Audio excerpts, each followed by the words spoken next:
Hey, Facebook family. So I am joining you from my house here in New York City. And this one's for all of you who have felt like, what the F is going on? I say I want one thing. I say I want to do these things that make me happy. And yet they are the things I am avoiding most and or just not doing, no matter how often I say I want to do them. And let me be the first to say, it's not that you're lazy. It's not that you're undisciplined. It is not even that you're cursed. This is about finding a way to access the parts inside of you that don't want to do it.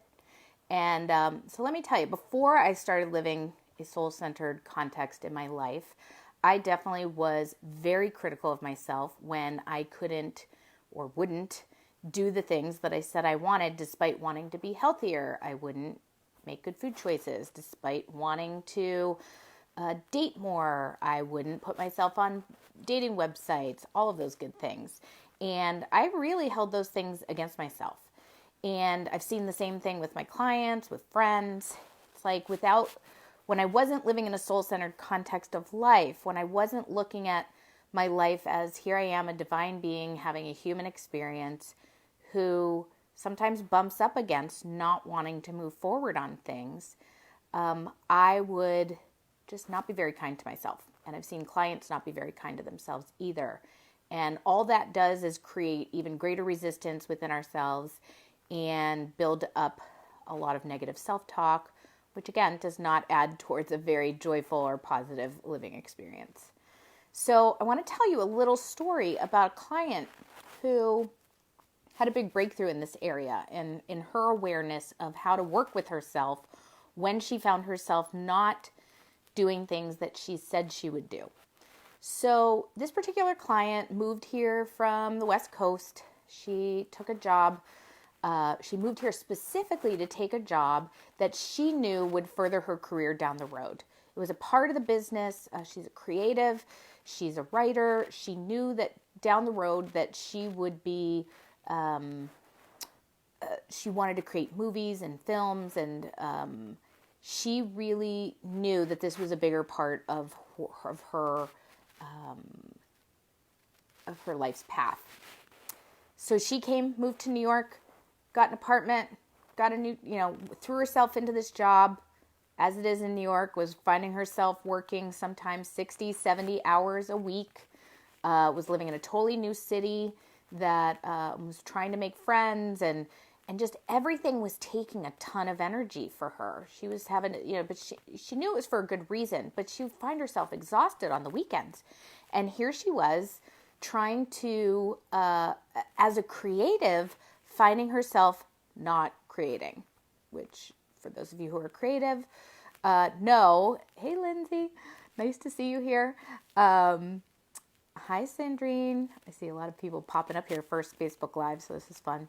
So anyway, she found herself not creating, and she would tell herself all week, when it gets to the weekend, I'll do some writing, and that'll fill me up, and then that'll help me get through the week. But as you can imagine, and maybe as you can relate to, she'd get to the weekend, and after expending all that psychic energy, all that energy in her life at her job and, with new people and a new environment, she was exhausted and couldn't get it up to write.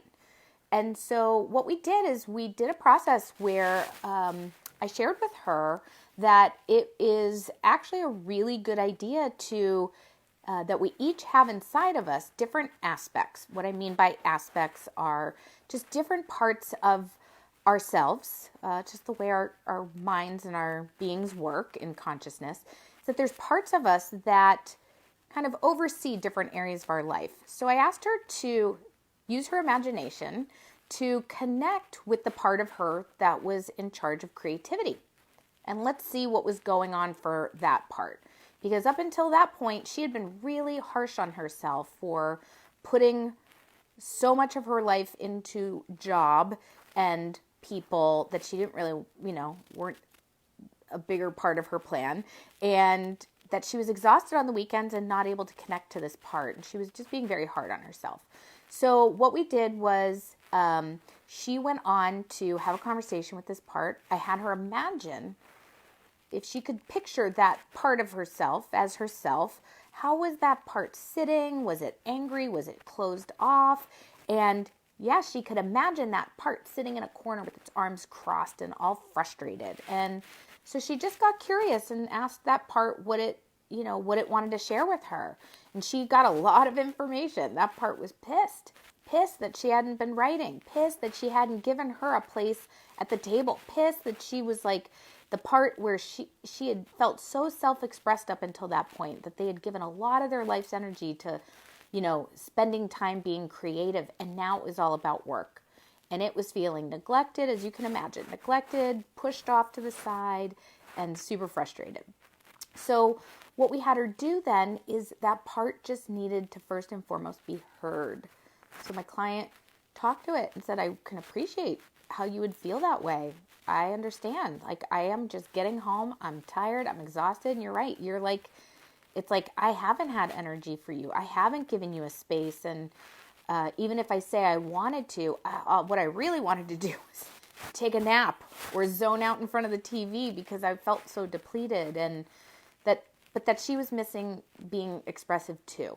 So what happened next was she then asked, I told her to tell that part of her what she was actually up to with taking this game, like with taking this gig. Why did she move to New York? Why was she investing so much time in a non-creative way?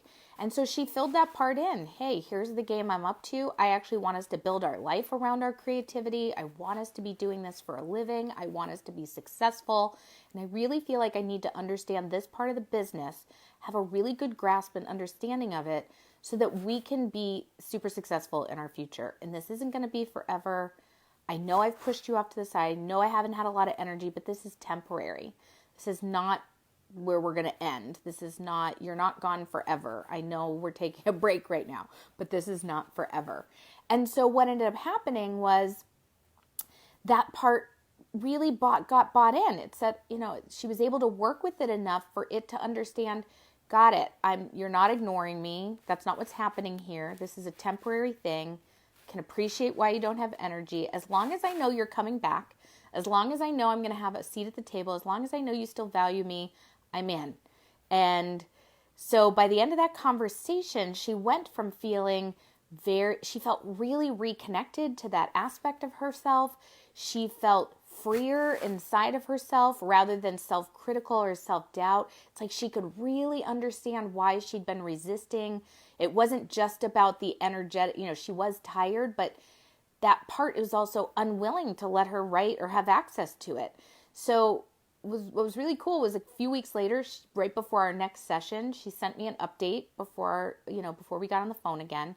And she said, you'll never believe it, but after 3 months of not being able to sit down and write, not having energy to do it, not having a willingness to like let myself have, just free time with my creativity, she goes, I was on fire this weekend. I wrote so much. I spent 4 or 5 hours just the other day. I really dove into this script that I had been putting off for a while. And it was like I felt reconnected again. And I know it was because of that conversation that I had with this part of me. And thank you so much for really helping me understand and learn how to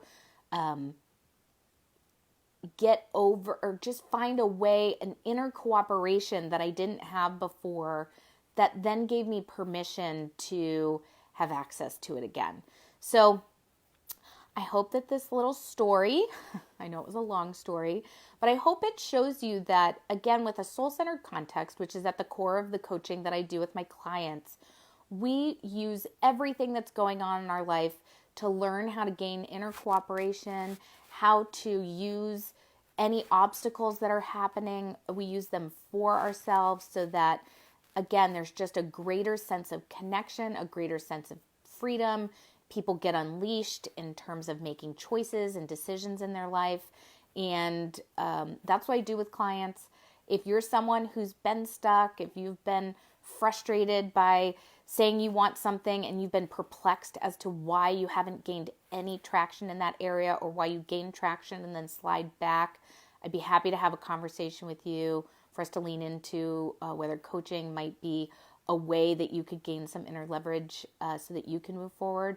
I just am all about helping people get what they want.